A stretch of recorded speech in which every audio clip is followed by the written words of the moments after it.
igual me estoy confundiendo. No. Somos 7. Sí, pero tú eres de enfermería, ¿verdad? Sí. Ah, sí, pues estuviste... Estuve. Sí. Pero que yo creo Tenías que... gafas, ¿no? Yo sí, las tengo ahí. Yo creo que la famosa soy yo. Es que o sea, los nombres ya se me han olvidado todos, o sea, ya lo siento. Yo creo que la famosa soy yo, no te preocupes, ¿Eh? ahí va.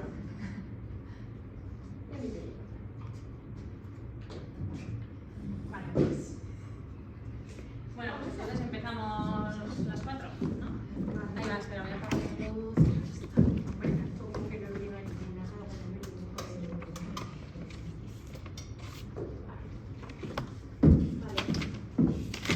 Entonces vamos a ver un poco, pues eso, los últimos avances en amplificación y detección de ácidos nucleicos, ¿vale? ¿Qué posibles aplicaciones tiene esto? Entonces, ¿para qué puede ser importante amplificar y detectar ácidos nucleicos? ¿No? Sabéis que tenemos ácidos nucleicos que pueden ser ADN o ARN, ¿vale? Y se pueden detectar ambos pues en diferentes tipos de muestras, ¿vale? ¿Para qué nos puede servir?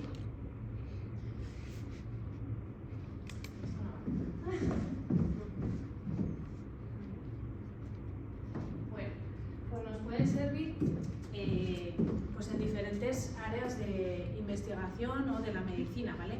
O sea, nos puede servir para diagnosticar diferentes enfermedades como pues, enfermedades neurodegenerativas, cáncer, diferentes infecciones, enfermedades genéticas, la detección también de diagnóstico de ciertos patógenos, ¿vale? No solo eso, también nos permite monitorizar cómo va el curso de una enfermedad. Si un paciente tiene una enfermedad, nosotros podemos monitorizar dependiendo de pues, la concentración, yo qué sé, de patógenos que encontremos en ese paciente, podemos determinar que ese paciente pues, tiene la enfermedad más avanzada, más desarrollada que otro que tiene menos, ¿vale? Nos sirve también de marcador para pronóstico. Podemos detectar marcadores que nos pueden indicar si ese paciente en principio va a responder bien o no al tratamiento. Por ejemplo, nos puede servir también para guiar qué tratamiento sería el más adecuado para determinados pacientes, ¿vale? Y también pues caracterizar, por ejemplo, pues, la epidemiología de distintas infecciones que podamos encontrarnos en distintos pacientes, ¿vale? Entonces, para todo esto nos puede servir el amplificar y detectar ácidos nucleicos, ¿vale? Sí. ¿Y por qué no utilizamos proteínas? ¿Qué pensáis?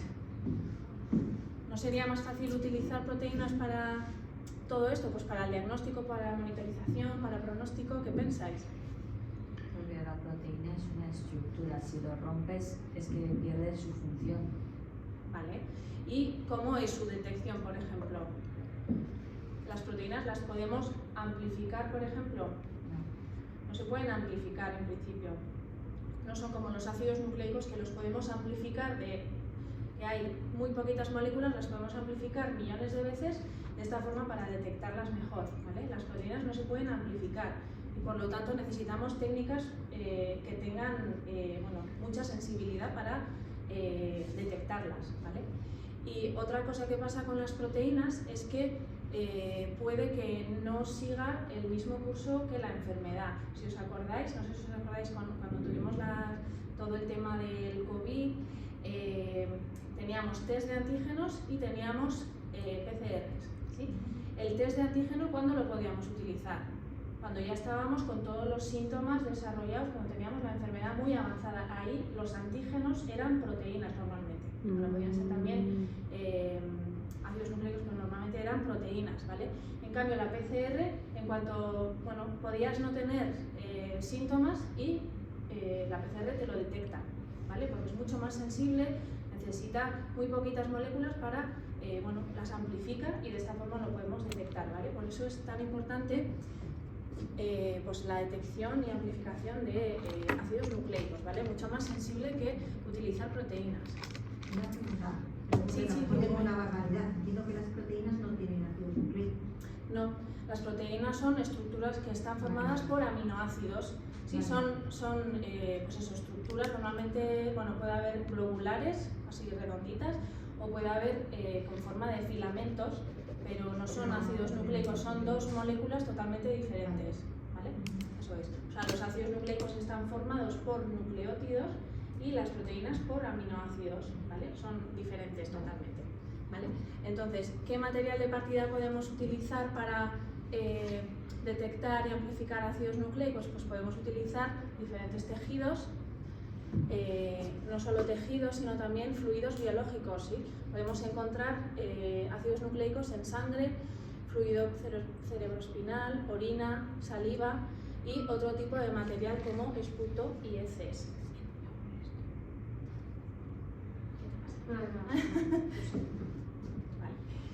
Vale. Entonces,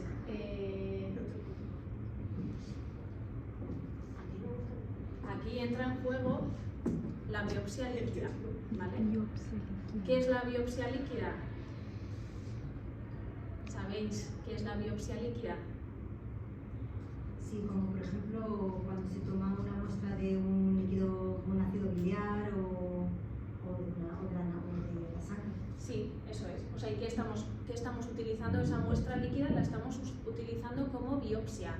En vez de tomar un tejido, un trozo de tumor, lo que estamos haciendo es extraer algún fluido y intentar detectar ahí pues, ácidos nucleicos, por ejemplo, ¿vale? Oh, esto va fatal.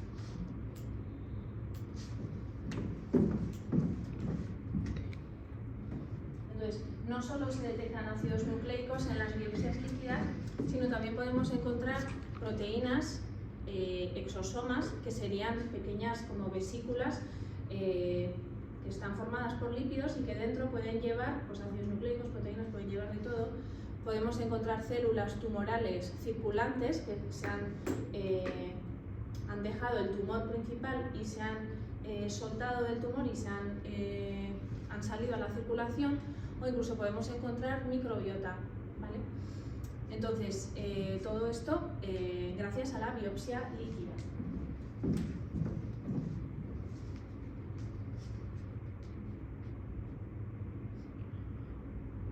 Vale. Entonces, ¿qué beneficios tiene sobre las biopsias de tejidos? Pues tenéis aquí biopsias de tejidos y biopsias líquidas, ¿vale? ¿Y qué características? ¿Vale? Las biopsias líquidas son mínimamente invasivas, ¿sí? Porque al final extraemos un fluido que normalmente pues, es sangre o es orina, que no cuesta nada, no es doloroso, ¿vale?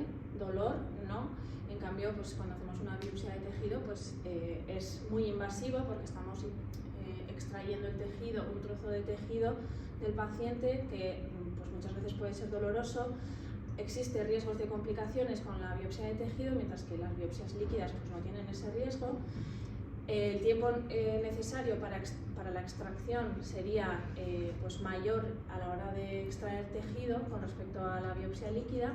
Y, por ejemplo, si estamos intentando analizar biopsia de un tumor, esto es importante, ¿vale? Porque, por ejemplo, un tumor, nosotros sabemos que no todo el tumor es igual. Habrá zonas de determinadas células, otras zonas diferentes, entonces hay heterogeneidad tumoral. Entonces, cuando cogemos una biopsia, lo cogemos de un sitio, pero no estamos cogiendo todo el tumor, ¿vale?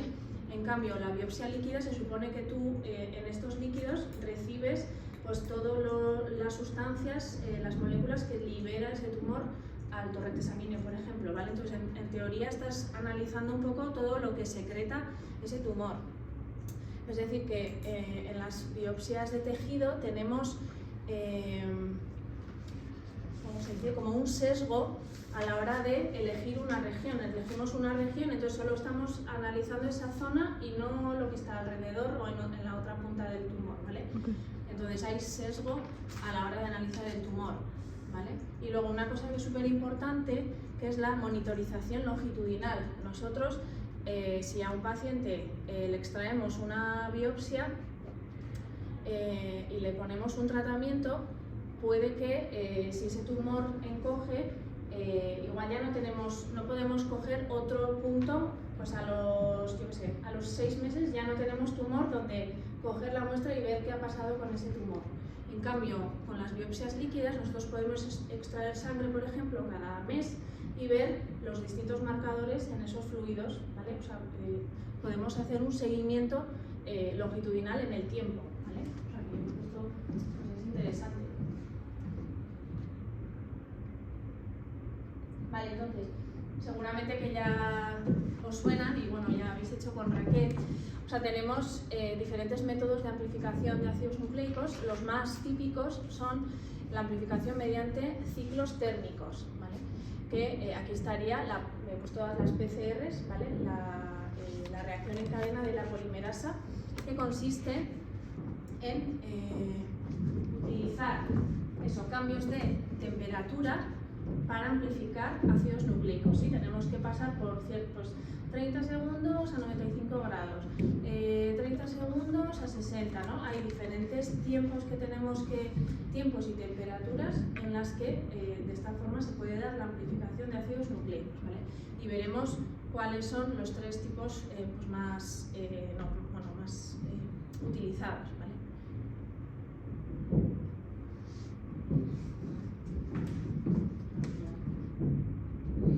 Y luego tenemos otro método de amplificación, que es la amplificación isotérmica, ¿vale? Que si os fijáis en la palabra isotérmica, iso significa el mismo, es decir, que la amplificación se da todo el rato a la misma temperatura, no necesitamos subir, bajar, siempre a la misma, ¿vale? Y aquí vamos a ver tres ejemplos. Bueno, esta técnica es bastante complicada de entender, pero no quiero que os quedéis con cómo es la técnica, sino, bueno, pues que es un tipo de amplificación diferente, pero que también tiene sus ventajas, ¿vale? Entonces, la amplificación de los ácidos nucleicos se da a temperatura constante, ¿vale? ¿Por qué amplificamos? Pues porque que si no, no lo veríamos, ¿vale? Los ácidos nucleicos tenemos pues baja concentración de ácidos nucleicos y por lo tanto no los podríamos detectar. Es necesario amplificarlos. Vale, entonces, vamos a ver tres tipos de PCR, ¿vale? La PCR convencional y RT-PCR. Habéis visto con Raquel, habéis hecho, bueno, luego lo veremos, pero habéis hecho una RT-PCR, ¿sí? Porque RT viene de retrotranscripción, o sea, vosotros partíais de unas células y habéis extraído ARN, ¿sí? Y ese ARN lo habéis retrotranscrito, es decir, lo habéis cambiado, lo habéis modificado a DNA complementario, ¿vale? ¿Esto por qué lo hacemos? Pues porque la PCR solo funciona con ADN, ¿vale? O sea, con ARN no funciona. Entonces necesitamos, si partimos de ARN, necesitamos hacer ese cambio, la retrotranscripción, ¿vale? Entonces, la PCR convencional sería partiendo de ADN y el RT-PCR convencional sería partiendo de ARN, lo retrotranscribimos y luego hacemos la PCR convencional, ¿vale? Entonces, esta no es exactamente la que habéis hecho vosotros, porque aquí hacemos la PCR y para ver los resultados lo que se hace es cargar en un gel, ¿vale? Un gel de agarosa normalmente, y nosotros vemos bandas. Si ha habido amplificación, veremos bandas pues, de diferentes tamaños, ¿vale? Entonces, la detección se da a tiempo final. Nosotros hacemos todos los ciclos de amplificación y vemos el resultado al final. Y es cualitativo o semi-cuantitativo. Este tipo de PCR convencional nos da información sí, no. Por ejemplo, este paciente tiene infección con, yo qué sé, la micobacteria. Pues sí, no. Si veo banda, es que sí tiene infección. Si no lo tiene, pues no está infectado. Pero no nos permite cuantificar bien cómo es pues eso, su infección, ¿vale? Es semi-cuantitativo, ¿vale? En cambio, vosotros hoy lo que habéis hecho es esta, ¿vale? Es la RT-PCR cuantitativa, que somos capaces de cuantificar exactamente cuántas moléculas de ADN tenemos o por lo menos pues saber un poco la concentración, ¿vale? Lo mismo, podemos hacer una PCR cuantitativa si partimos de ADN o una RT-PCR cuantitativa si partimos de ARN y lo cambiamos a DNA, ¿sí? O sea, es lo mismo. Entonces, la detección se hace en tiempo real. Ahora, si fuéramos a mirar a la máquina, veríamos cómo van subiendo las curvas que están marcando la fluorescencia que hay en la muestra, ¿vale? Entonces, aquí nos permite cuantificar de forma relativa. En vuestro caso habéis puesto tenéis un control, o sea, un control sin tratar, células sin tratar y células tratadas con estradiol. O sea que la cuantificación es relativa, pues por ejemplo, cuánto se expresa GREB1 en células tratadas con respecto a sin tratar, ¿no? Eso sería cuantificar de forma relativa a otra cosa, a algo, ¿vale? Comparando. O podemos hacer una cuantificación absoluta cuando necesitamos saber exactamente cuántas partículas virales tiene este paciente. Pues lo podemos cuantificar también de forma absoluta, ¿vale? Y luego tenemos la PCR digital o RT-PCR digital también, que esto ya es pues un poco más avanzado. Tenemos una detección a tiempo final, es decir, que vemos ya pues todo lo que se ha amplificado en ese ciclo y nos permite una cuantificación absoluta, ¿vale? La que más se utiliza es esta, seguro, ¿vale? Entonces vamos a ver un poco la tecnología, así para refrescar la memoria, porque yo creo que algunos igual esto lo habéis visto, pero igual hace mucho tiempo. Entonces, como hemos dicho, la PCR convencional, pues se trata de amplificar fragmentos de DNA mediante la utilización de cebadores específicos, ¿sí? Eso lo habéis hecho con Raquel. O sea, partimos aquí, si estamos hablando de PCR, es partiendo de ADN, ¿vale? Entonces el ADN se desnaturaliza a 95 grados, lo ponemos a una temperatura muy alta y este calor hace que se separen las dos hebras, ¿vale? Y de esta forma se pueden unir los cebadores que habremos diseñado de tal forma que se unan a nuestra secuencia de interés, ¿sí? Una vez que se hayan unido estos cebadores, esto normalmente sea a 60 grados, luego ya la DNA polimerasa lo que hace es extender, ir añadiendo nucleótidos y extender las hebras, ¿vale? Igual. Entonces esto lo repetimos entre 35 y 40 ciclos, o sea, se repite esto 35 veces de tal forma que obtenemos muchísimas copias de ADN, ¿vale? Vale, entonces la DNA polimerasa que se utiliza es la Taq-DNA polimerasa. Esto significa que es, bueno, sin más para que sepáis, viene de una bacteria, Thermus aquaticus, que vive, que se aisló de estos, ya me sale, los géiseres que tienen agua hirviendo. Pues estas bacterias vivían en esos géiseres con agua tan caliente y se dieron cuenta que esas ADN polimerasas, porque al final una ADN polimerasa es una proteína y cuando la ponemos con mucho calor se desnaturaliza y pierde su función, ¿vale? Entonces esta Taq-DNA polimerasa no perdía la función porque pues estaba acostumbrada a vivir en esas condiciones. Entonces a partir de ahí pues siempre se utiliza ya para las PCRs porque significa que a estos grados no se desnaturaliza y puede funcionar perfectamente, ¿vale? En cada ciclo no haría falta añadir nueva enzima, ¿vale? Entonces, lo que hemos dicho, esto se visualiza, o sea, una vez que hemos amplificado todos los fragmentos, se visualizan mediante geles de agarosa, ¿vale? Y para verlo, porque el ADN por sí solo no tiene color, lo que solemos hacer es añadir agentes intercalantes, que son agentes que emiten fluorescencia, por ejemplo, o color, y se unen al ADN de tal forma que las podemos visualizar, ¿vale? O si no, podemos utilizar sondas también marcadas, ¿vale? Esto tendríamos que, o sea, veremos la detección a tiempo final y es lo que os he dicho antes, ¿no? Si es cualitativa porque nos dice si hay o no presencia de lo que estamos analizando, y semi-cuantitativa porque, bueno, es verdad que la banda cuanto más grande sea significará que teníamos más ADN de partida, pero es un poco a ojo, ¿vale?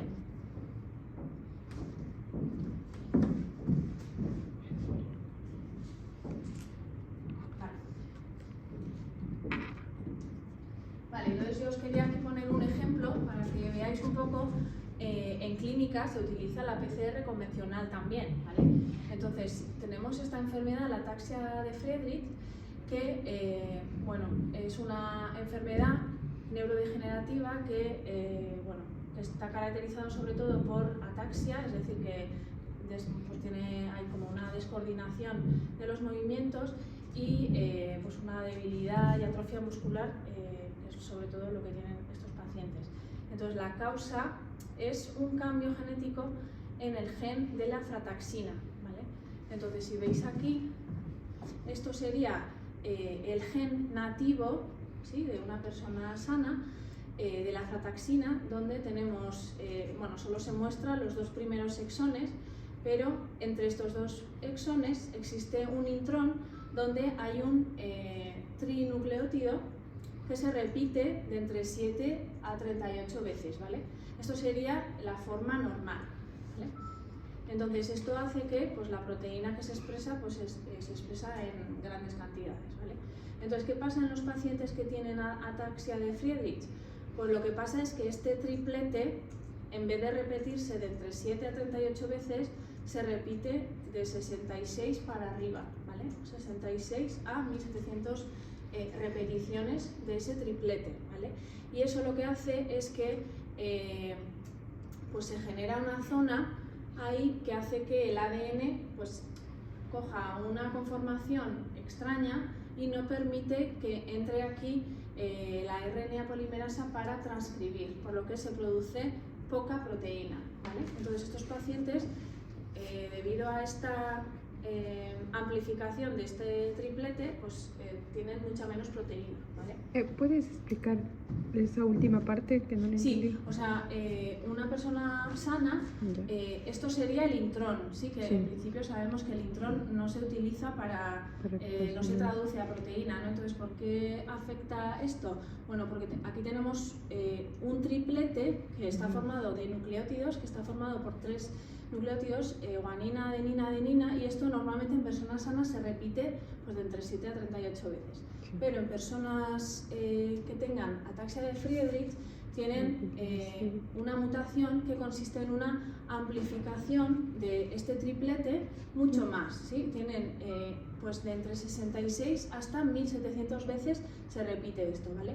Entonces lo que pasa es que en esa secuencia esa secuencia rica en GAA lo que va a hacer es que la estructura del ADN cambie un poco y pues se forman bucles que no deberían estar ahí y entonces la RNA polimerasa no puede entrar y no puede transcribir a RNA mensajero, ¿vale? O sea, esa sería una de las razones. ¿Vale? Gracias. Entonces se produce mucha menos proteína y la ausencia de esta proteína hace que estos pacientes pues, vayan teniendo pues, secuelas, ¿vale? Entonces, ¿cómo se diagnostica? Pues tanto por el cuadro clínico como se confirma mediante análisis moleculares como la PCR convencional, por ejemplo, ¿vale? Entonces aquí estaríamos utilizando la PCR convencional porque estamos intentando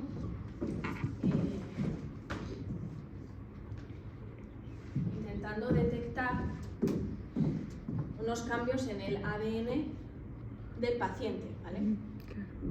Entonces fijaros que nosotros mediante PCR podemos diseñar unos cebadores en el intrón. Entonces si esta cantidad de tripletes es de entre 7 y 38 veces, el fragmento que se amplifica tiene este tamaño de 500 pares de bases, ¿vale? O 0,5 kilobases. En cambio, si tenemos una amplificación aquí de estos tripletes, vamos a tener una banda mucho más grande, ¿vale? De 5000 pares de bases, ¿vale? Entonces, si veis aquí, tenemos un gel de agarosa donde, después de haber hecho la PCR, hemos cargado las muestras, ¿vale?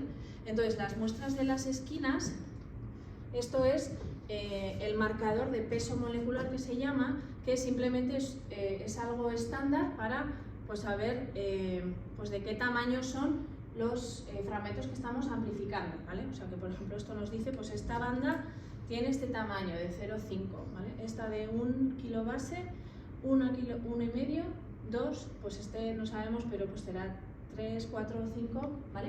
Entonces, Y este sería el control negativo, ¿vale? Que no vemos nada es porque no se ha amplificado nada, porque no hemos puesto muestra. Entonces, ¿qué tendríamos que ver? O sea, si miramos aquí, 2, 3, 4, 5 y 6 son pacientes, tendríamos que saber cuáles de ellos tienen la enfermedad y cuáles no. ¿Qué me decís? ¿Cuáles pensáis que pueden tener la enfermedad?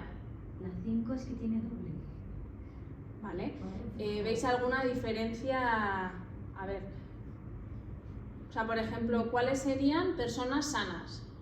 La 3. La 3 claramente, ¿no? Porque no tiene ninguna banda por aquí. Eso quiere decir que es homocigoto nativo, ¿sí? Que tiene los dos alelos correctos. Claro, porque luego tenemos que pensar que puede tener un alelo bien y el otro mal, ¿vale? Vale, el 6 seguramente también es sano, ¿vale? Porque esta banda parece como muy tenue, ¿vale? Entonces, el 3 y el 6 serían pacientes sanos, ¿vale? ¿Cuáles serían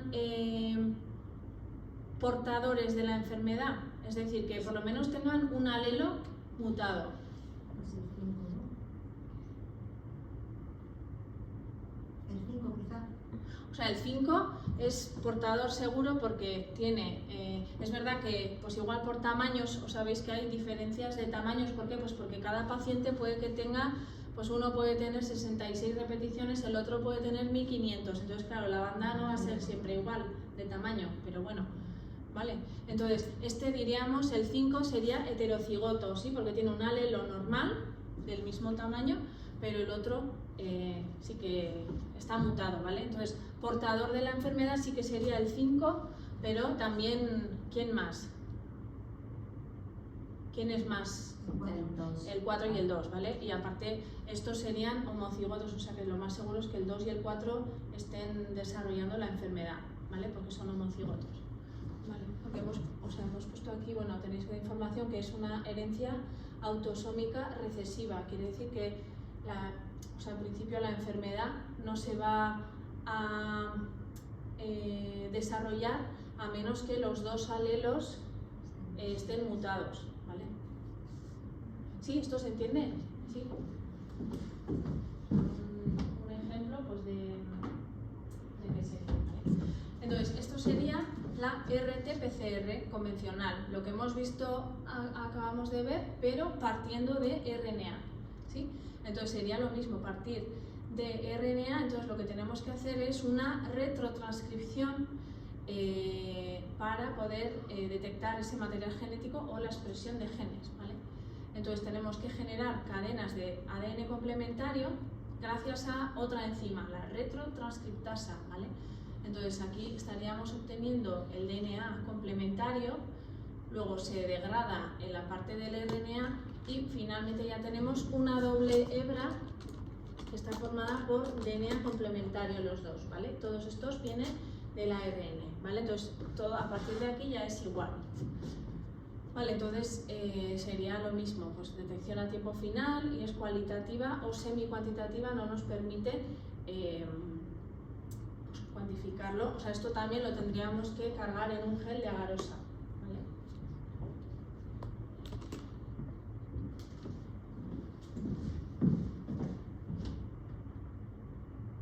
Vale, entonces ahora ya pasamos a la PCR cuantitativa y la RT-PCR cuantitativa, ¿vale? Esta sería la que habéis hecho hoy, habéis hecho esta, partiendo de RNA, ¿vale? Entonces, como hemos dicho, la detección de la expresión va a ser en tiempo real. Nosotros podemos ir viendo cómo van subiendo la fluorescencia de las muestras, ¿vale?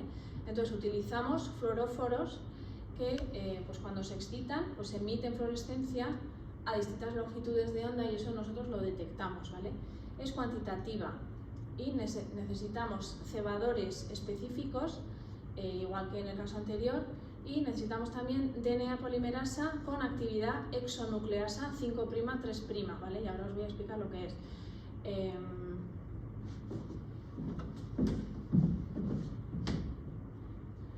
Vais a ver la DNA polimerasa, hay DNA polimerasas que tienen esta actividad 5', 3' exonucleasa. Quiere decir, nucleasa quiere decir que es capaz de degradar, eliminar nucleótidos, ¿vale? Y exo, pues quiere decir que son de los extremos, ¿vale? O sea, que es capaz de eliminar nucleótidos de los extremos, ¿vale? Entonces, la DNA polimerasa que se utiliza en un caso concreto que lo vamos a ver ahora, lo que hace es digerir en dirección 5', 3' los nucleótidos que se encuentran, ¿vale? Entonces, imaginaos que esta es la hebra de DNA molde y la de arriba es la que se está formando nueva, ¿vale?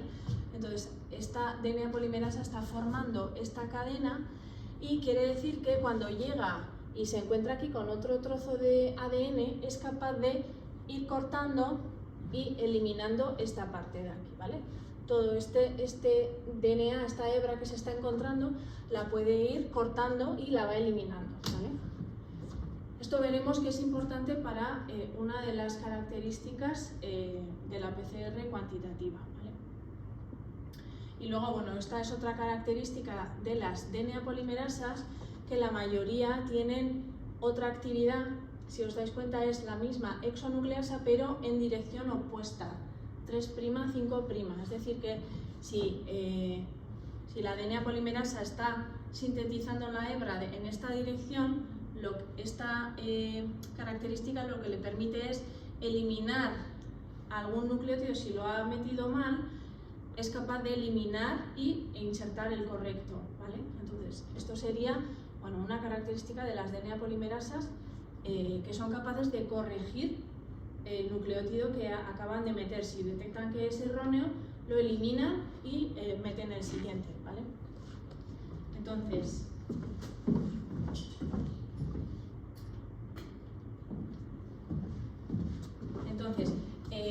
para la qPCR y qRT-PCR podemos utilizar diferentes métodos para visualizar el resultado. Por un lado están los agentes intercalantes, lo que os digo, serían estos fluorocromos que cuando están sueltos apenas emiten fluorescencia, pero cuando el ADN está en forma de doble hebra se intercala y es ahí cuando emite un montón de fluorescencia, ¿vale?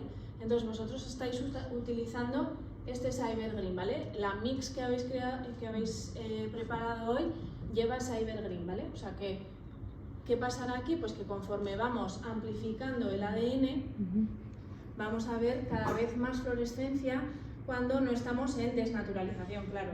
Cuando estamos en desnaturalización no vamos a ver fluorescencia porque estarán las hebras separadas, pero en el momento en el que estén sintetizando las hebras, ahí vamos a ver fluorescencia a tope, ¿vale? Y este serían los agentes intercalantes y luego tenemos las sondas de hibridación, ¿vale?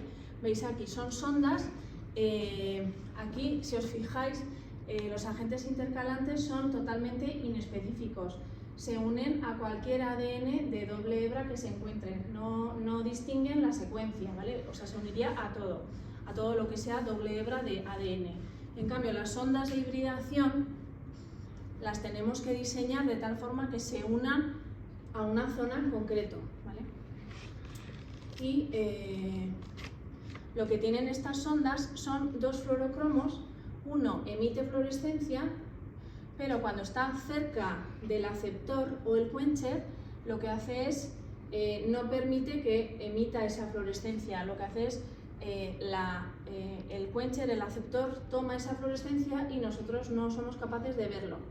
¿Cuándo veremos la fluorescencia? Pues cuando se separen este fluorocromo del quencher, es en ese momento donde va a emitir fluorescencia y en ese momento lo vamos a detectar. ¿Vale? Entonces, aquí entra en juego la DNA polimerasa que hemos dicho que extiende en la PCR, va amplificando, va extendiendo la hebra y cuando se encuentra con este trozo de ADN, perdón, lo que va a hacer es ir eliminando con su actividad exonucleasa 5', 3', va eliminando estos nucleótidos y se queda libre el fluorocromo, ya no está cerca del quencher y por lo tanto puede emitir fluorescencia. Ujú. ¿Sí? ¿Esto me seguís? O sea, ahora lo vamos a ver mejor, ¿vale? Pero es un poco que veáis que son dos métodos totalmente diferentes. Una son agentes intercalantes que se intercalan y emiten fluorescencia, y la otra son sondas pues, mucho más específicas, pues que juegan con que pues eso, está la fluorescencia como inhibida y en el momento que se libera emite la fluorescencia.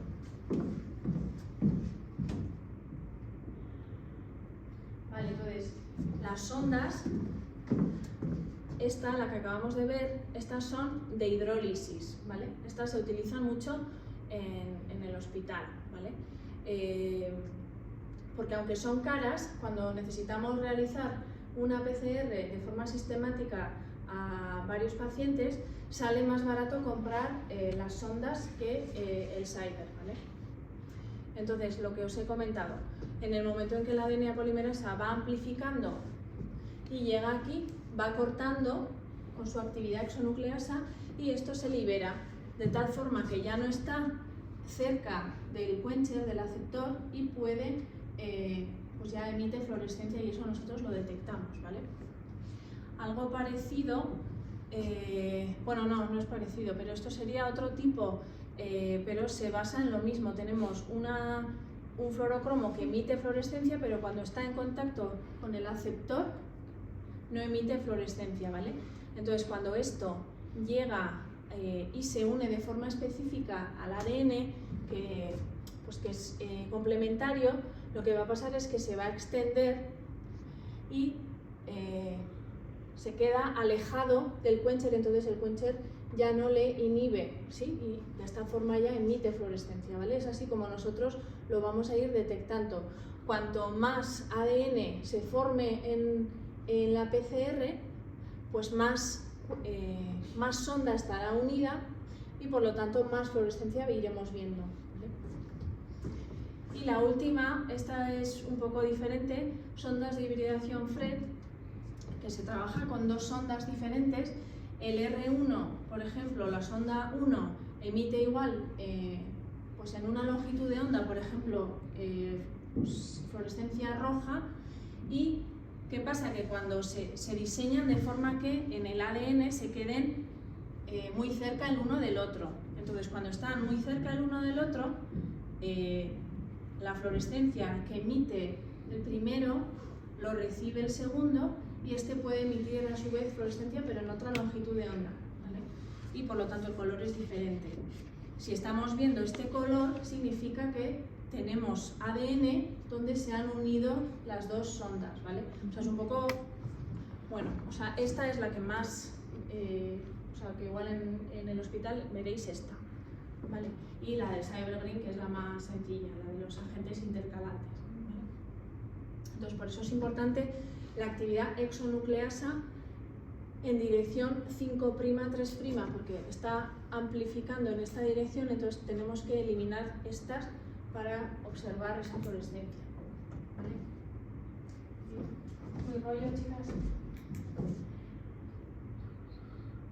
Vale, entonces, bueno, esto yo creo que lo podemos hacer, bueno, si lo queréis pensar en casa un poco, pero si no, lo podemos hacer el lunes que viene cuando vayamos a analizar, ver un poco la diferencia entre el Cybergreen y TACMAN, que serían las dos mayoritarias que hemos visto. Esta sería el agente intercalante y el TACMAN serían las sondas de hidrólisis que acabamos de ver, ¿vale? Entonces, a ver si queréis mirarlo en casa, cómo sería la unión, o sea, si sería específica, si no, el coste, la curva de disociación. Bueno, esto lo veremos mejor el día de prácticas para que os aclaréis mejor. Vale, entonces, en la QRT-PCR y QPCR, lo que es más importante para nosotros a la hora de analizar son el CQ, ¿vale? El CQ o ciclo de cuantificación, como veis aquí, las curvas empiezan primero, esto sería la curva de fluorescencia con respecto a los ciclos de amplificación, es decir, que aquí estaríamos ciclo 1, ciclo 2, pues apenas hay fluorescencia porque se está amplificando poco a poco, pero luego cada vez esto va aumentando de forma exponencial conforme tenemos más moléculas de ADN, ¿vale? Entonces llegará un momento en el que esta fluorescencia pasa, ¿cómo se dice esto? Un threshold, un umbral, perdón. O sea, en un momento dado esta fluorescencia atraviesa, cruza un umbral que nosotros hemos dicho, pues este es el umbral para, pues para la detección, ¿vale? Entonces en ese momento veremos cuántos ciclos son necesarios para que la fluorescencia pase ese umbral, ¿vale? Y eso sería el ciclo de cuantificación, ¿vale? O sea que es el número de ciclos necesarios para que la fluorescencia llegue a un umbral de cuantificación determinado, que nosotros somos los que decidimos dónde poner ese umbral. Puede estar más abajo, más arriba, ¿vale? Entonces, si nosotros tenemos una muestra de un paciente que viene así y tenemos otro que viene así, ¿qué quiere decir esto? O sea, esta primera muestra, ¿qué pensáis? ¿Tiene más expresión de lo que le estemos cuantificando? Más ¿O no? carga viral. Más carga viral. A ver, Más carga viral. por ejemplo, sí, ¿no? ¿Por qué tiene más carga viral este que uno que suba por aquí? Porque de por sí ya tiene mucho y al aumentar pues tiene más. O sea, quiere decir, no, o sea, esto si bajamos aquí, imagínate, esto sería ciclo 15 y el siguiente, imagínate otro paciente, lo vemos que sube aquí, ha cruzado el umbral, pues en el ciclo 20.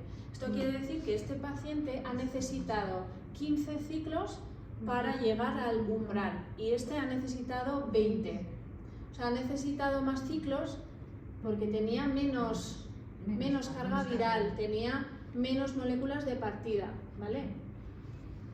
Entonces esto es, parece siempre como, ay, que me lío, pero eso, valores bajos, pues eso, cuanto más bajos, significa que tenemos una alta expresión del gen de interés, ¿sí? Porque ha necesitado menos ciclos para pasar este umbral, ¿vale?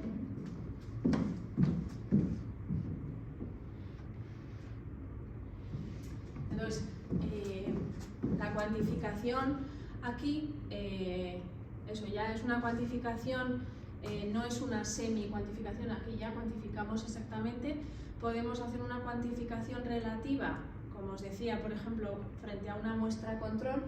Nosotros, por ejemplo, podemos comparar una muestra de un paciente, bueno, de un control y un tumor, por ejemplo, un paciente con un tumor. O podemos comparar un control sin tratar y tratado, ¿sí? O sea, siempre normalmente se comparan dos condiciones normalmente.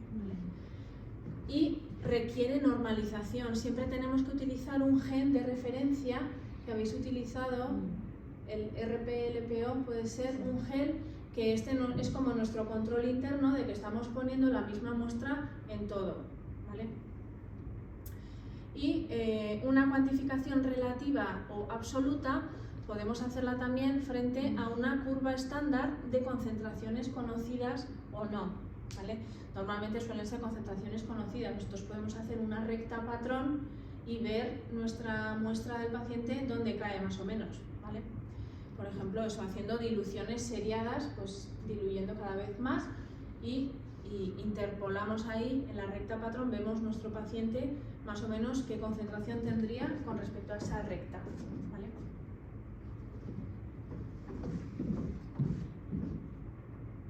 Entonces, tenemos aquí una pequeña pregunta. Fijaros, hemos hecho una PCR del gen E, que bueno, hace referencia a la envoltura, a la envuelta, ¿vale? Que sería todo esto. Para la detección y cuantificación del virus SARS-CoV-2, ¿vale? En 4 pacientes, ¿vale? Entonces, aquí solo os muestro la PCR del gen E, ¿vale? Pero es verdad que el gen de referencia lo hemos tenido que analizar y, bueno, yo os digo que han sido similares entre sí, ¿vale? Entonces, viendo los resultados obtenidos en la siguiente gráfica, contestan las siguientes preguntas, ¿vale? ¿Qué tipo de PCR se ha utilizado para su detección? ¿Sí? O sea, que tendríais que, viendo la gráfica y sabiendo qué tipo de virus es el SARS-CoV-2, tendríais que decirme qué tipo de PCR se ha utilizado para su detección. Bueno, os doy como pista que el SARS-CoV-2 es un virus de RNA, o sea, no es de DNA, es de RNA. ¿Qué paciente es más infeccioso en este momento? ¿Y qué paciente está empezando o terminando de pasar la infección? No lo sabemos, ¿vale? ¿Y qué paciente no está infectado? ¿Queréis pensarlo 2 minutos? A ver, entre vosotras, si queréis entre varios.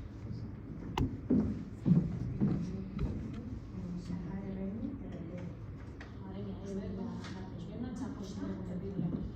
Eso igual lo hacemos entre todos, que se ya es súper lenta, yo soy de memoria por las mañanas. El SARS-CoV-2, si es un virus de RNA, ¿qué tipo de PCR? Si estamos viendo la fluorescencia con respecto a los ciclos, ¿esto qué tipo de PCR será? RT, PCR y cuantitativa, ¿vale? O sea, cuantitativa le tenéis que poner también, ¿vale? La coletilla. Porque si no, RT-PCR puede ser también, si la cargamos en gel, también nos vale. Entonces, ¿qué paciente es más infeccioso en este momento? El verde 1.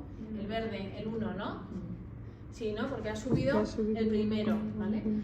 ¿Qué paciente está empezando o terminando de pasar la infección? Terminando el azul. O empezándola. No sabemos. No sabemos cómo va la curva. Claro, o sea, sería el paciente 3 ha cruzado el umbral aquí, esto es ciclos 30, o sea, ya es bastante tarde, pero no sabemos si es que está empezando o la está acabando de pasar. Bueno, o sea, si tenemos sus datos clínicos, igual ya sabemos, ¿no? Pues, ¿sí? ¿Y qué paciente no está infectado? El 4, ¿no? Bueno, este está, pues no tiene nada, ¿vale? No tiene nada de amplificación, ¿vale? O sea, esto se ve, o sea, porque yo igual en algunas preguntas del examen puede ser así, pues interpreta esta gráfica, ¿no? Y es como, yo qué sé, ¿vale? Pero con colorcitos. ¿Qué? Con colores.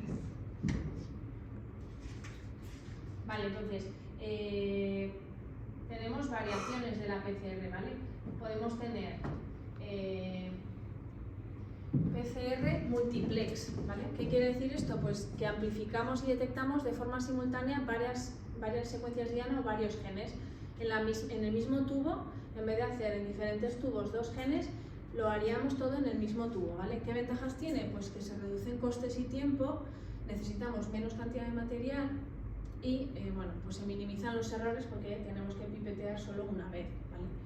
¿Qué desventajas? Pues que la puesta a punto es compleja porque, si metemos diferentes parejas de cebadores, a veces no funcionan todas igual de bien. Entonces, si una funciona súper bien, amplifica igual esa zona mucho, pero la otra no, ¿vale? Entonces, bueno, la amplificación de ciertas secuencias pues se puede ver favorecida y otras por contra pues no, ¿vale? Entonces, si hacemos una convencional, haríamos pues una PCR de 4 genes con 4 parejas de cebadores y lo haríamos todo en un tubo, ¿vale? Entonces, ¿qué tenemos que tener claro a la hora de diseñar estos cebadores?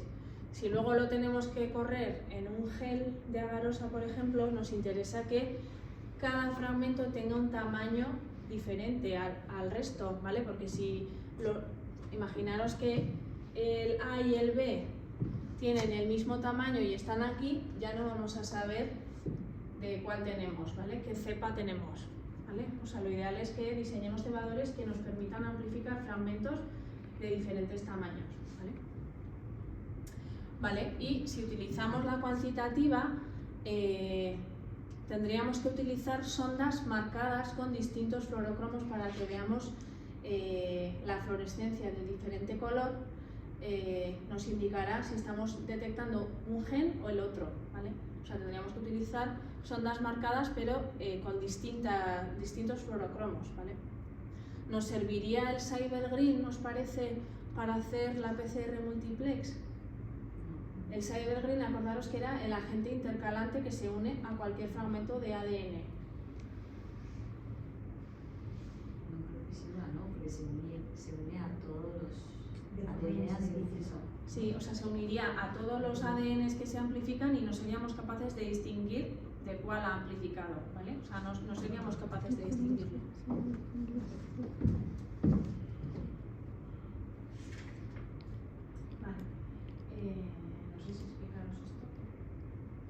paso de esta porque es que si queréis mirarlo un poco en casa, pero igual esta la paso, ¿vale? Porque es que no me da tiempo. Entonces, estas 4 no os voy a preguntar, ¿vale? Vale. Joder, es que antes sí.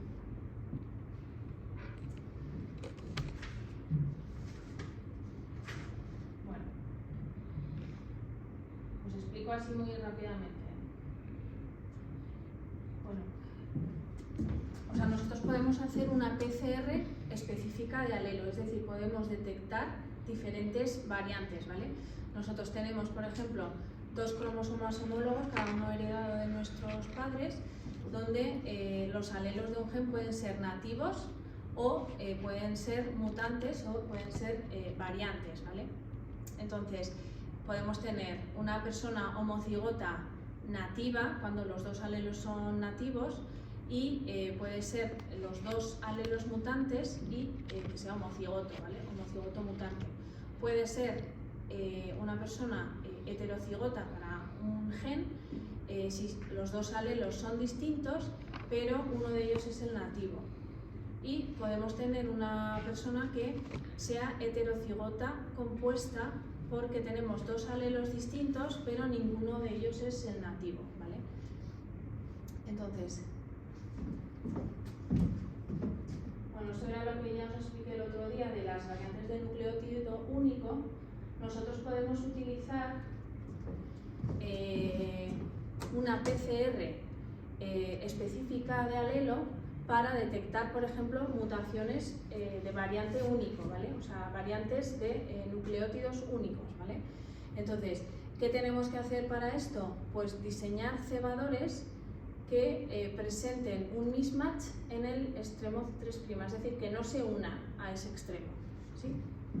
O sea, que si tenemos una secuencia así, nosotros podemos diseñar un cebador que una perfectamente a los nucleótidos que tenemos aquí, pero el último que no se una, ¿vale? Esto sería tener un mismatch, que no se une a la secuencia, no empareja perfecto, ¿vale? Entonces, ¿qué tenemos? Por ejemplo, tenemos cebadores control, que serían estos verdes de aquí, ¿vale? O estos, que nos amplifican toda la zona que queremos analizar, ¿vale? Y este sería como nuestro control de 1000 pares de bases, que sería nuestro control de que la PCR ha salido bien, ¿vale? O sea, de que está funcionando la PCR. Entonces, tenemos que diseñar un cebador para el alelo nativo, para el alelo correcto, y otro cebador para el alelo variante, ¿sí? Que queremos analizar. Entonces, el alelo nativo acabará, por ejemplo, en C y de esta forma empareja perfectamente, y el alelo de la variante tiene que tener ese mismatch que os digo, el último nucleótido no empareja perfectamente con la citosina y por lo tanto este cebador no se queda bien unido. ¿Qué quiere decir esto? Pues que la PCR así no va a suceder, ¿vale? O sea, entre estos 2 cebadores no va a suceder porque este cebador no se une perfecto, ¿vale? Sin embargo, este cebador, si se encuentra con un alelo que está mutado, un alelo que tiene esa variante, se unirá perfecto y aquí sí que amplificará. ¿Os dais cuenta? ¿Sí? Entonces, si tenemos, si hacemos la PCR con los cebadores controles, tendremos, como hemos dicho, la banda de 1000, ¿vale? Si tenemos un alelo nativo, tendremos una banda de unos 700 pares de bases, ¿vale? Y si tenemos un alelo variante, tendremos esta amplificación de este fragmento, ¿vale? De unos 250 pares de bases, ¿vale? Entonces, una persona que tenga un alelo, los 2 alelos GG, es decir, este, ¿qué nos va a dar? Pues nos va a dar positivo tanto la amplificación de 1000 pares de bases como esta de aquí, de 700, ¿vale? ¿Os dais cuenta? O sea que como tiene el alelo normal, este cebador se va a unir y amplificamos esta zona de aquí, ¿vale? tenemos aquí la banda de 700. Como los dos alelos son nativos y están bien, la banda es la misma, por lo tanto está en la misma posición. Vemos una única banda, cuando es homocigoto se suele ver una única banda. ¿Vale? Lo mismo para una persona que tiene una mutación, o sea, tiene las dos alelos variantes con dos As, vamos a tener el de 1000 pares de bases seguro porque es el control, ¿sí? Todo esto. Y luego, como su alelo es el mutado, pues vamos a tener la amplificación de esto, ¿sí? Que sería la banda pequeñita. Y como los dos alelos son variantes, caen en la misma posición. ¿Vale? En cambio, si tenemos un heterocigoto, pues tendremos un alelo que tenga la G y por lo tanto tendremos una banda de 700 y tenemos otro alelo que tiene la A y tendremos una banda pequeña. ¿Vale? Esto se entiende un poco, o sea, ya sé que es un poco complicado esto, pero aquí lo tenéis. ¿Sí? Esto sería para la detección, genotipaje de la mutación C845G-A del gen de la hemocromatosis hereditaria. ¿Sí? Entonces veis aquí tenemos el control interno, que sería de este cebador hasta aquí. Esto es para comprobar que la PCR funciona.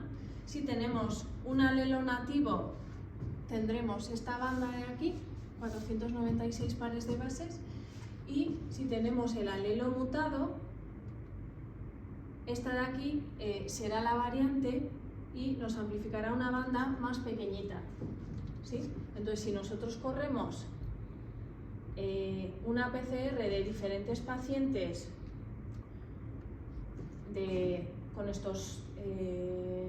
con todos estos cebadores, con 4 cebadores, ¿sí? Este y este. ¿Sí? Vamos a tener diferentes resultados por paciente. ¿Sí? O sea, ¿qué pacientes son homocigotos para la mutación? O sea, ¿qué tendríais que buscar? ¿La banda de cuánto? Esta sería la de... Eso es la de 371. Y tendríamos que buscar siempre el control interno, que si veis aquí es este de 867 y está en todas las bandas. O sea, sabemos que la PCR ha funcionado bien. Entonces lo único que tendríamos que mirar ahora es entre estas dos. ¿Sí? O sea, que ¿cuáles son homocigotos para la mutación? La 1 y ya está. Eso es, la 1.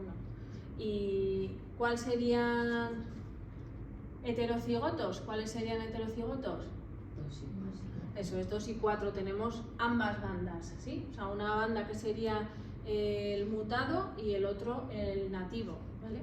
Y el resto que serían Homocigotos pues nativos, normal, sanos, ¿vale? O sea, esos no tendrían ninguna mutación, ¿vale? Un poco para...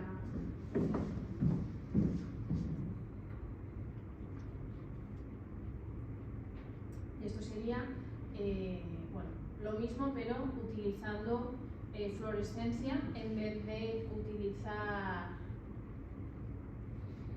O sea, utilizando fluorescencia y sondas marcadas, nosotros también somos capaces de detectar pues alelos diferentes, ¿sí?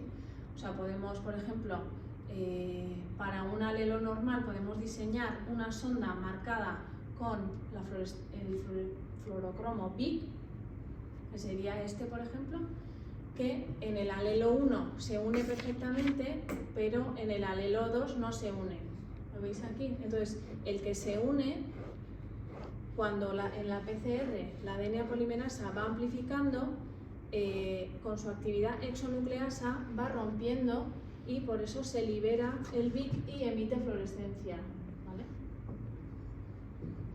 En el caso del alelo 2, el alelo variante sería el FAM. ¿Vale? Entonces aquí se pega perfectamente, mientras que aquí no se pega.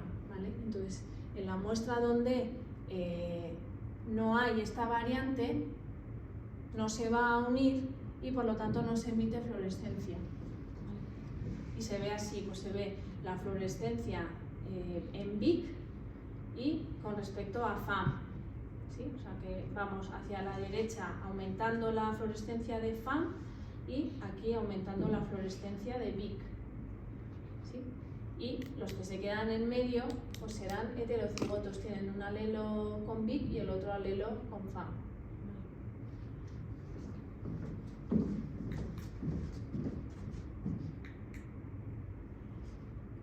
Vale, y esto sería la PCR digital que os he dicho antes, que es como una PCR todavía más avanzada, donde podemos cuantificar de forma absoluta ácidos nucleicos y básicamente es lo mismo que la PCR a tiempo real, lo que pasa que lo que hacemos es toda esta mezcla la ponemos en gotitas pequeñitas, muy diluidas, de tal forma que en cada pocillo normalmente suele caer solo una molécula de ADN y se da la amplificación en todo en gotículas muy chiquitinas, ¿vale? De tal forma que aquí, por ejemplo, tenemos DNA, que no es nuestro gen de interés, y este sería nuestro gen de interés, el verde, ¿vale?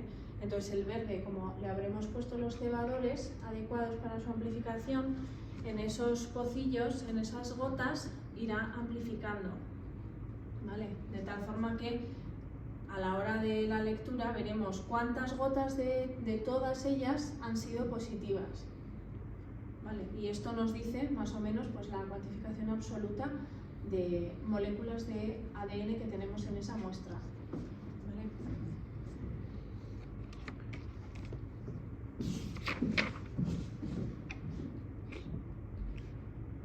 Vale, esto sin más aplicaciones, como el resto de PCRs, y solo os voy a enseñar un poco por encima qué es la amplificación isotérmica. ¿Vale? O sea que la amplificación isotérmica se utiliza sobre todo para pruebas que se pueden utilizar en puntos de atención, ¿vale? Es lo que hemos dicho antes, amplificación por ciclos térmicos, una única temperatura, o sea, la amplificación por ciclos térmicos sería lo que acabamos de ver de PCR, y esto necesita aparatos caros, necesita termocicladores para que vayan cambiando la temperatura distintos tiempos, ¿vale? Y no solo eso, necesita también eso, que las personas que estén preparando esas PCRs pues sean expertas y luego sepan analizarlo, mientras que la amplificación isotérmica no requiere aparataje en principio y es mucho más sencillo. Entonces, para países con pocos recursos económicos, pues está muy bien que nosotros podamos detectar si hay o no amplificación, pues eso, de una forma mucho más sencilla y rápida que utilizando una PCR.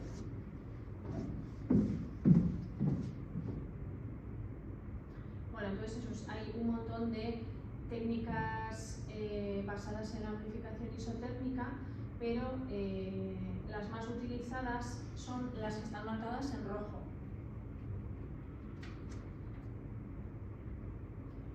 Entonces, toda esta parte no os la voy a explicar. O sea, yo quiero simplemente que entendáis que la diferencia con la PCR a tiempo real, ¿os acordáis que utilizábamos, si estamos utilizando sondas, estábamos utilizando DNA polimerasa que tiene actividad exonucleasa 5', 3' para que fuera eliminando partes de la sonda, nucleótidos de la sonda, y así se libere el fluorocromo y así veamos fluorescencia. Aquí justo necesitamos lo contrario, que no tenga actividad exonucleasa 5', 3'. ¿Por qué? Pues porque esta amplificación isotérmica se basa en que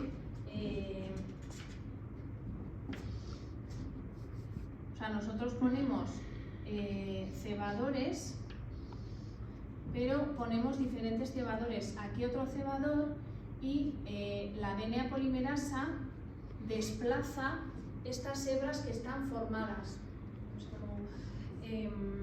O sea, sería una amplificación mediante desplazamiento de la hebra, ¿vale? O sea, si tenemos esta doble hebra de DNA y ponemos ahí los cebadores, los rosas serían los cebadores, se amplifica, pero luego encaja aquí otros cebadores. Veis aquí que se unen a su vez. Entonces, cuando empiece esto a sintetizarse hacia aquí, esto se va a separar, ¿sí? Es como que lo desplaza, ¿sí? Y por eso es importante que no tenga actividad exonucleasa la DNA polimerasa, porque si no iría rompiendo este ADN, ¿vale? Entonces, o sea, la amplificación es por desplazamiento de la hebra, ¿sí? O sea, es lo único que quiero que se os quede, ¿vale? Simplemente pues es una amplificación y ya está, por desplazamiento de la hebra, ¿vale? Entonces de aquí no os voy a decir nada más, esto no lo miréis. Igual os colgaré otra vez las diapositivas, eliminando las diapositivas que no hemos visto para que no os liéis. Y ya lo último, hemos visto cómo amplificamos, pero cómo luego los detectamos. ¿No? Hemos visto, por ejemplo, la PCR a tiempo real, lo podemos ver de forma cuantitativa en tiempo real, pero, por ejemplo, podemos utilizar lo que hemos dicho, electroforesis en gel, con agentes intercalantes, es decir, que nosotros ponemos la muestra de PCR, bueno, la amplificada ya, la ponemos en el gen y vemos las bandas que aparecen, ¿vale? Pero podemos utilizar fluorescencia, por ejemplo, a simple vista, ¿sí? Veis aquí, por ejemplo, lo que tenemos aquí es una dilución seriada de una muestra de un virus. Entonces lo que pasa es que dilución seriada quiere decir que este está más concentrado, este menos concentrado, menos concentrado, menos, menos y menos, ¿vale? O sea, va de más concentrado a menos, ¿sí? Entonces ya veis que en esta mezcla lo que tenemos es, bueno, una sustancia que es fluorescente, que es la calceína, que cuando está en contacto con el manganeso no emite fluorescencia. ¿Veis que está en negro? Pues no le permite emitir fluorescencia. Sin embargo, cuando se da la amplificación por PCR, lo que va a pasar es que este manganeso se va a utilizar, se va a unir a otro producto que se ha formado en la amplificación y por lo tanto ya la calceína está libre para emitir fluorescencia. Entonces lo podemos incluso ver con luz visible, o sea, a simple vista lo podríamos ver, y con luz ultravioleta veríamos que ¿cuáles han sido positivos? Pues solo el 1, el 2 y el 3 han sido positivos, ¿vale? Los otros no. Y esto es porque, pues eso, a partir de cierta dilución, pues ya no somos capaces de detectarlo, ¿vale? Y algo parecido sería si utilizamos colorimetría, por ejemplo, si utilizamos rojo fenol, cambia su color dependiendo del pH en el que está. Entonces, aquí tendríamos, esto era 2.400 moléculas de virus SARS-CoV, la dilución 10 veces diluido, 10 veces diluido, 10 veces diluido, y aquí control negativo.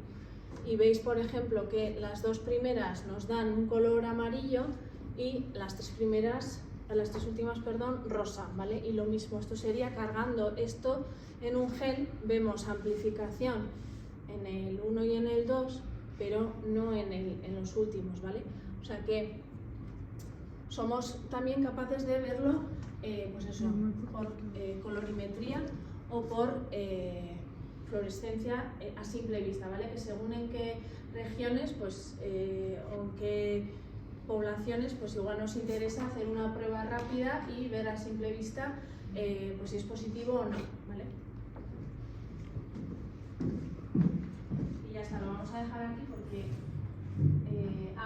turbidimetría simplemente es que por lo mismo que por la amplificación se pueden precipitar algún reactivo al fondo y nosotros podemos ver como que precipita algo en el tubo. Entonces eso sería una reacción positiva. ¿Vale? ¿Qué tal? ¿Bien? Sí, me he quedado pensando que creo que lo de la colorimetría lo he visto. Sí, sí, en la carrera o qué, pero creo que lo he visto. La colorimetría, o sea, habéis podido utilizar para igual muchísimas química, cosas no sé. diferentes también, ¿eh? Y O sea, esto normalmente y no se también- utiliza para la PCR. Y también hicimos un experimento, ¿Sí? que no vale para nada, pero que nos pusieron como muestras, no me acuerdo de qué, pero bueno, básicamente todas reaccionaban y se ponían de color rosa, menos el almidón, que es un polisacárido. Ah, vale. Desde que nosotros Has somos un hecho polisacárido. eso es la de los glúcidos. Desde que nosotros somos un polisacárido de almidón, pero esto es nada. Estuvimos 6 horas para ver qué se quedaba más. Es un polisacárido. Vale. Y me ha recordado eso, me he quedado pensando. Pues, o sea, no tiene nada que ver, pero la colorimetría es No, eso, sí, sí, que, pero eso, que por lo cambie de de los color. colores. Sí, sí, Pero sí. lo de amarillo y rosa creo que también en química o algo, sí, me resulta muy familiar. Vale, entonces os colgaré otra vez las diapositivas, o sea, quitaré lo que está colgado y os colgaré quitando las diapositivas que no hemos visto para que no os liéis porque eso. Yo tengo una duda. Sí, dime. La PCR, o sea, tú buscas algo en concreto, ¿no? Porque la PCR es una prueba que se ve para muchas enfermedades. Tienes que... es ¿No? que- sí. Entonces, en el COVID que a veces decían que había casos positivos por mononucleosis, ahí donde estaba el error. Igual es igual. No, pero igual puede que tengan una secuencia parecida. O sea, tú Se me siempre parece que tienes que había gente diseñar que- cebadores para algo en concreto. Entonces, puede que tuvieran algo en común. Alguna secuencia que, vale. Puede ser que tuvieran algo en común o que estuvieran detectando algo que no era... O sea, que era un artefacto, ¿sabes? O sea, que te puede dar un falso positivo, pero... No, o sea, realmente positivo era, pero no de COVID, quiero decir. Ya. Mononucleosis. Ah, o sea, era positivo de mononucleosis. Claro, vale. pero eso se ve luego en las pruebas Vale. antígenas, eso en la PCR no se veía. Vale. Ah, pues no sé, pues algo tendrán igual... Es que le iba a preguntar antes Esa a vareta. Ah, pues lo voy a pillar, a ver. de todo, igual era bulo, ¿eh? Igual era No sé, mentira, sí, porque es algo sí, de oídas, podría es algo ser. de... O sea, normalmente las PCRs sí De que somos todo. capaces de diseñar cebadores que se amplifiquen solo una zona y que sea específico de ese microorganismo, porque si no, no tiene sentido. O sea, te quiero decir que Ya. intentaría buscar otra cosa que sea solo del virus SARS-CoV-2. Ok. ¿Vale? Bien, ¿Se ha quedado claro? Sí. Bueno, En las ya sé que películas- eso, que igual me he liado ahí la mata con No, sí, algunas sí. cosas. Muy bien. Sí, vale. Bueno, entonces eso, el próximo lunes miraremos primero, ¿Esto puede ¿eh? decir? Tendremos eso lo de